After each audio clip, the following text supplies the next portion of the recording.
Si el ser humano le quiere hacer bien al que le hace bien, significa que quiere vengarse de aquel que le ha hecho mal. Pero aquí dice la palabra algo que es sabio, tiene que ver en el mundo espiritual, tiene que ver en el trato con los demás. ¿Qué tiene que ver en el trato con los demás? Dice la palabra, aquí lo leímos, ¿no? Que si tu enemigo, ¿cómo lo llama acá? Dice el versículo 21, si el que te aborrece tuviere hambre, dale de comer pan. Y si tuviere sed, dale de beber agua.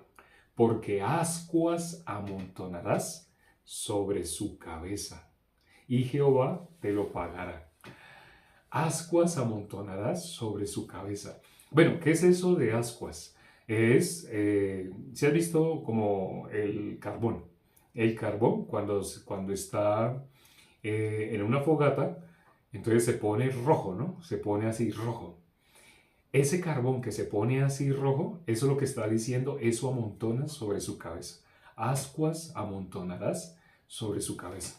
Si a la persona que nos hace, nosotros al predicar el Evangelio, las personas normalmente cómo reaccionan. Normalmente al principio parece que escuchan, ¿no? De una manera como decente. Pero si no reciben, ¿qué pasa con esa palabra que han escuchado? Ese es el caso de más de un hermano que me ha hablado de sus familiares. Ayer precisamente un joven muy triste, estaba muy triste, muy adolorido, precisamente porque esto le pasó con un familiar, con dos familiares. Entonces, en su propia casa, él quiso compartirles el Evangelio. Cuando me dijo así, le dije, hermano, ¿usted por qué hizo eso? Suena raro, ¿no? Suena raro, porque nosotros ¿qué queremos? Que nuestros familiares reciban la salvación. Pero miren lo que sucede. Si a una persona se le comparte, pero esa persona no recibe, ¿qué pasa con esa persona? Se queda con los pensamientos de algo de lo que se le dijo queda chocando, porque no recibió. Si no recibió, ¿cómo somos nosotros los seres humanos en modo natural frente a la palabra? Somos enemigos. El ser humano, eso éramos nosotros.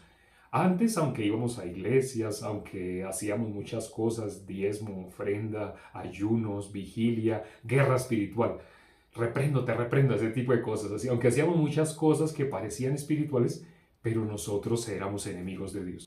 Siendo enemigos de Dios, ¿qué pasaba con nosotros cuando alguien, así como nos hacía un favor? Éramos igual que los gentiles, queríamos devolver favor por favor. Si alguien nos hacía un mal, igual, aunque íbamos a iglesias, pero ¿qué corazón salía de nosotros? Devolver ojo por ojo, diente por diente. Eso salía de nosotros, automáticamente.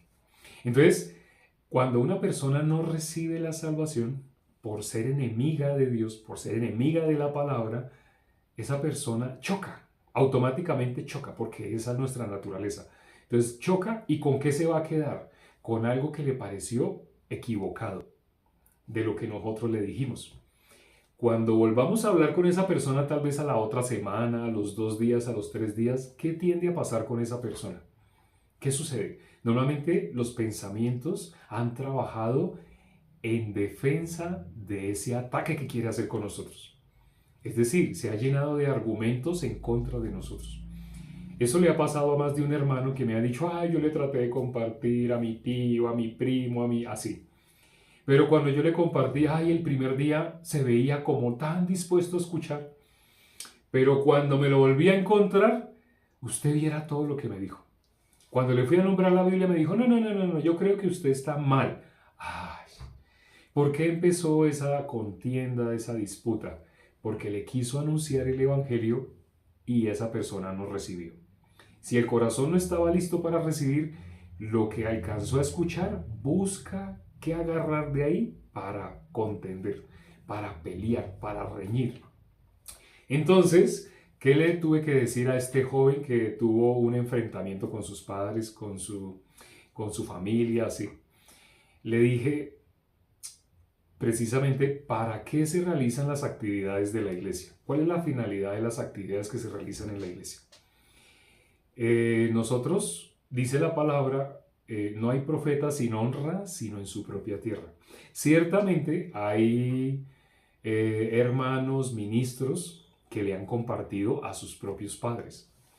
Ese es el caso, me pareció haber escuchado así al pastor Juan Kim, el pastor Juan Kim, el pastor de Chile. Él vino acá a Colombia y dio un seminario bíblico, ya lo hemos escuchado compartir, y me parece haberle escuchado algo que me sorprendió. Esto que voy a contar es algo que quedó clavado en mi corazón porque así me pareció entender. De pronto esté equivocado, me corregirá. Obviamente diga por el interno si me equivoqué. Pero me parece que él fue el que le compartió a su propia madre y su propia madre recibió la salvación. ¿En qué condición se da algo así? Que uno le comparta a su familiar y su familiar reciba. Primero porque Dios le dio una gracia muy grande. Porque dice la Biblia, no hay profeta sin honra, sino en su propia tierra. Entonces, que alguien le pueda compartir a su propia parentela, wow, wow, como dicen, eso es de quitarse el sombrero. Yo uso un sombrero, hace tiempo no lo veo, no sé dónde lo dejé. Entonces, normal, wow, eso es quitarse el sombrero. ¿Por qué? Porque un familiar para que reciba es muy difícil. ¿Por qué es muy difícil?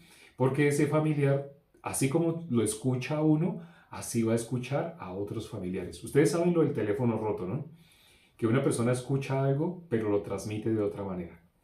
Entonces una persona puede escuchar, un familiar de uno puede estar escuchando, Jesús murió por nuestros pecados.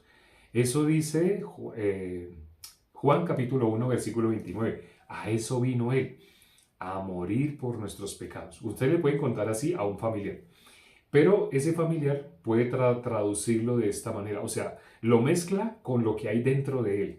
Y después va y habla con otro familiar y dice, ¿sabe qué me dijo? ¿Sabe qué me dijo su sobrino? Su sobrino que está ahora yendo, ahora no sé, ahora ya como que es pastor, porque ahora solo quiere hablar y hablar de la Biblia. ¿Sabe qué dijo su sobrino? Dijo que nosotros podemos hacer lo que querramos. Que mejor dicho, nosotros podemos embriagarnos, podemos hacer las locuras que hacíamos. Usted, por ejemplo, con eso que usted hizo, usted puede hacer esa locura que usted hizo, usted también puede hacer. Eso es lo que está diciendo ese pastor, el sobrino que ahora parece pastor. Ahora está diciendo que nosotros podemos hacer lo que... ¿Él le dijo eso? Él no le dijo eso. ¿Él qué le dijo? Él le dijo, Juan 1:29, Jesús es el Cordero de Dios que quita el pecado del mundo. Pero el tío no lo leyó en la Biblia. Y él mismo no lo leyó, sino él solamente escuchó. Entonces, ¿cómo lo está tomando? Como algo que salió del sobrino. ¿Y cómo lo transformó? Vea lo que dijo. No dijo, mi sobrino me dijo que Jesús es el Cordero. No tradujo así. Solamente se quedó. ¿Cómo así que quita el pecado del mundo? No, o sea, podemos hacer lo que querramos. Y eso es lo que transmite. El sobrino me dijo que podemos hacer lo que querramos. Entonces, tomemos, embriaguémonos, hagamos esto, así. Eso es el teléfono, ese es el corazón de nosotros. El corazón de nosotros es engañoso y perverso. Entonces, ¿cuál es la finalidad de las actividades que tenemos en la iglesia? En la iglesia nosotros tenemos varias actividades, retiros espirituales. Los retiros normalmente se realizan en alguna ciudad que tiene algún atractivo, ya sea un atractivo turístico o por el clima o cosas así, para que los familiares quieran ir. Por ejemplo, acá en la ciudad que estoy, en el país que me encuentro, estoy en un país que está en la zona tórrida. Para quienes no sepan, la zona tórrida es cerca al Ecuador, cerca a la línea del Ecuador. El país en el que estoy, la línea del Ecuador atraviesa la parte sur del país. Y ciertamente yo estoy en el centro del país, cerca a la parte sur. Es decir, estoy casi que en la línea del Ecuador, casi que en la línea del Ecuador. Por estar casi que en la línea del Ecuador, aquí no hay estaciones. Como aquí no hay estaciones, aquí no hay invierno, otoño, verano, aquí no existe eso. Aquí todo el año hace el mismo clima. Hay ciudades que son frías. Entonces las ciudades que son frías siempre son frías. Por ejemplo, la capital del país en el que estoy es una ciudad que es siempre fría. Es fría en junio, en julio, es fría en diciembre. Entonces una persona que está en un lugar donde hay estaciones pensará, uy, ¿cómo así? O sea, en julio es fría y también en diciembre es fría, sí. En julio esta ciudad es fría, en diciembre también es fría. Si se dan cuenta, normalmente mantengo así con un saco, así casi siempre debajo camisa, porque esta es una ciudad que es así. Entonces el atractivo para las personas de esta ciudad es invitarlos. Aquí cerca de esta ciudad, a 2 horas, hay una ciudad que queda abajo. es cerca al nivel del mar. Entonces, esta ciudad donde estoy está a 2.600 metros sobre el nivel del mar. Entonces aquí todo el año, sea julio o sea diciembre, hace frío. ¿Por qué nombro julio y diciembre? Porque cuando en julio es verano en algunos países, del, más exactamente en los países del norte, en julio es verano. Y en diciembre en los países del norte es invierno. Y viceversa, en los países del sur, en julio es invierno. Sí. Y en diciembre es verano. Se cruza, ¿no? Ya lo hemos explicado gráficamente porque hemos hecho aquí con el globo de la Tierra girándolo los 23.5 grados así. Entonces ya hemos explicado por qué suceden las estaciones. Pero entonces aquí a las personas, ¿qué se les ofrece? Como aquí a 2 horas queda una ciudad que es de clima caliente, se le dice así, una ciudad de clima caliente. Porque siempre, sea julio o sea diciembre, siempre es caliente. En julio es caliente, en julio tiene más de 30 grados, de 30 a 35 grados. En diciembre también tiene de 30 a 35 grados, siempre. Hay ciudades que son siempre verano acá y hay ciudades que son acá siempre invierno. Entonces, a las personas de esta ciudad fría les ofrecemos hacer el retiro en esa ciudad que queda a 2 horas de acá. Les ofrecemos el transporte, los llevamos. Y las personas apenas les planteamos ir a un lugar donde hay piscina, hay canchas de básquetbol, voleibol, fútbol, ese tipo de cosas. Entonces a las personas, ¿cómo les suena? Vacaciones. Entonces organizamos retiro en lugares así para que los familiares de los hermanos quieran asistir. Cuando les extendemos invitación, tío, primo, prima, tenemos un retiro. ¿Dónde? En tal ciudad. Uy, sí, sí. Y en esa finca donde vamos a hacer el retiro, hay piscina. Y así apenas le nombramos, los ojos se le abren. Claro, yo quiero ir, yo quiero ir. ¿Con qué intención hacemos eso? Cuando están allá en el retiro, el familiar, sabiendo lo que dice la Biblia, ¿qué dice la Biblia? No hay profeta sin honra, sino en su propia tierra. O sea, es muy difícil que alguien le pueda predicar a su propia familia. Ya explicamos por qué. Entonces, sabiendo eso, ¿qué hacemos con nuestros familiares? Los dejamos allá y nos alejamos nosotros. Es más, generalmente en la logística se organiza tal señora en tal habitación con tal otra señora. Ay, no, pero yo quiero estar en la habitación con mi sobrino, con mi sobrina, con mi nieto. Así no. Eso es acá en la ciudad, donde están todos juntos como familia, que se hacen asado, así. Pero en un retiro, la idea es que ellos hablen con los hermanos. Cuando están en su propia casa y si se les ha compartido la palabra, ellos van a hablar con otros familiares. Y cuando lleguen a comentar lo que se les dijo de la palabra, como genera un choque dentro de ellos, porque no recibieron, entonces los mismos familiares le van a dar bombo. Uy, no, eso está mal, claro que está mal. Y luego, ¿dónde está yendo? No, eso que le están diciendo está mal. Así empiezan. Entonces, ¿cuál es la estrategia? Hacer lo inverso. ¿Qué es lo inverso? Estar en un lugar donde van a haber varias personas que ellos no conocen, pero se van a tener que relacionar con esas personas. ¿Qué daño le hace una persona a su propio tío, primo, así? El daño que le hace es, cuando llegue la hora de comer, va a buscar a su tío. Hermano, si usted llevó allá a su tío, a su tía, déjelo que él hable con hermanos. Le van a llegar pensamientos que chocan. Sí, es normal, porque a menos que reciba instantáneamente en una prédica. Pero si no recibe en la primera prédica, no se preocupe, allá van a haber más prédicas, una prédica detrás de otra, detrás de otra. Entonces, deje a su familiar con los hermanos y usted váyase con los que tienen su edad. Sí, sí, sí, sí se dieron cuenta la estrategia. Entonces la idea es que se quede con los hermanos de la iglesia, no con el mismo sobrino que no. No vaya de vacaciones, pareciera, le planteamos el plan de vacaciones, pero realmente no es vacaciones, vas a escuchar la palabra. Si se hacen actividades lúdicas, vamos a jugar fútbol, pero después de que termine de jugar fútbol, escuchamos prédica. Vamos a nadar, sí, piscina, y después de la piscina, prédica. ¿Cuál es la intención? Que los familiares escuchen prédica. ¿Van a chocar? Sí, van a chocar. ¿Qué bien? Cuando chocan, ¿qué sucede? Van a salir y van a hablar con hermanos. Van a ver muchos hermanos en este retiro y ellos, oiga, pero yo no entendí porque el pastor dijo, entonces que podemos hacer lo que querramos. Ya lo soltó, pero no se lo soltó a otro que no era salvo. sino soltó eso a alguien que ya recibió la salvación. Y esa persona le va a dar su testimonio. Ah, yo entiendo por qué lo recibiste así. Yo también lo recibí así. Es entendible porque, y le muestra la Biblia. Mire, nosotros que somos enemigos. De nosotros va a salir lo contrario a la palabra. Pero léalo usted mismo, lea. Aquí que dice, Jesús es el Cordero de Dios que quita el pecado del mundo. La misma persona hablando, sacando lo que tiene en su corazón, va dándose cuenta, estoy equivocado, estoy equivocado. Cada vez va a escuchar la palabra con qué corazón quiero aprender. Esa es la finalidad de los eventos. Entonces le dije a este joven, lo que tú debiste hacer con tus familiares, mamá, papá, tío, hermanos, así, es llevarlos al retiro que se va. ¿Hace cuánto se hizo un retiro? Hace como 3 meses, pero no, es que yo no pude ir porque la universidad, pero sí le quisiste predicar a tu mamá, papá, primo, hermano, tío. Al querer predicarles, pero no hacer que ellos no recibieran la salvación, ellos se juntaron con otros que están siendo dominados por Satanás. ¿Y qué van a hacer? Van a querer cerrar el corazón y ponerle candado y trinquete. Entonces a tus familiares no. Háblale a todo el mundo. A tus familiares llévalos a un retiro. ¿Sí?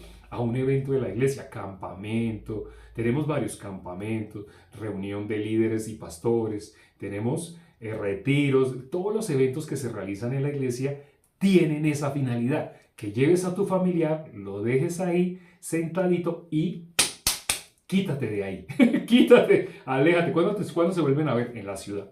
O cuando ya se termine el evento para irse, para que tu tío te haga preguntas si todavía hace falta. ¿Sí entienden por qué las actividades que se realizan en la iglesia? Esa es la intención, ese es el corazón. Entonces, el versículo que leímos hoy es, ascuas amontonan sobre su cabeza. El ser humano en modo natural quiere vengarse. Pero ¿qué es eso de amontonar ascuas sobre su cabeza? Hacer que esa persona se avergüence. Cuando nuestros familiares reciben la salvación, inevitablemente, ¿qué experimentan con nosotros? Una gran vergüenza por haber dicho cosas en contra de nosotros. ¿Cuál es el corazón de un justo? Si supieras qué significa misericordia, quiero y no sacrificio. A pesar de que nos van a atacar, de que van a atacar la iglesia, nos va a doler y nos va a enojar. Pero a pesar de que nos va a doler, nos va a enojar, cuando haya un evento, a ese tío que está hablando pestes de ti, a ese primo que está hablando pestes de ti, llévalo al evento. Cuando tú le devuelves mal por bien, ¿qué es lo que estás haciendo? Ascuas amontonan sobre su cabeza. Él tiene hambre, no sabe, pero él tiene hambre, tú le vas a dar pan. ¿Ya entienden ese versículo? Todo lo que les expliqué para hablar de ese versículo. Ascuas amontonan sobre su cabeza. ¿Quiénes son enemigos? Los que no son salvos son enemigos. Y si no reciben la salvación, pues van a querer atacarte. Pero tu corazón no debe guardar rencor, odio, porque tú fuiste igual. Vamos a orar ya para terminar. Padre, gracias por este tiempo que nos permites para considerar tu palabra. Permite, Padre, Señor, que nosotros no nos guiemos por vista, sino, como dice la palabra, Dios nos pagará, Dios nos dará el pago. Lo que Dios quiere es que nosotros, no guiándonos por vista, podamos mirar con misericordia a las personas que todavía no han recibido la salvación. Independiente de que nos han herido, se han ido en contra de la iglesia, de nuestro Señor Jesucristo, independiente del odio que sentimos, ¿qué dijo nuestro Señor Jesucristo? Toda blasfemia será perdonada a los hombres. Solo hay una que no, la persona que haga el pecado voluntario. Blasfemar contra el Espíritu Santo es el pecado voluntario, porque ya una vez que la persona ha escuchado el Evangelio, pero insiste en ir en sentido contrario, ya no hay más sacrificio por los pecados. El único sacrificio que había por los pecados ya lo hizo nuestro Señor Jesucristo. Ya no queda más sacrificio por los pecados, sino una horrenda expectación de juicio. Con misericordia debemos mirar a eso que hemos considerado nuestros enemigos, debemos verlos con misericordia, porque nosotros también fuimos enemigos. El mundo no puede hacer eso, pero Padre, te pido por los hermanos, para que des ese corazón de misericordia. Hemos orado en el nombre de nuestro Señor Jesucristo. Amén.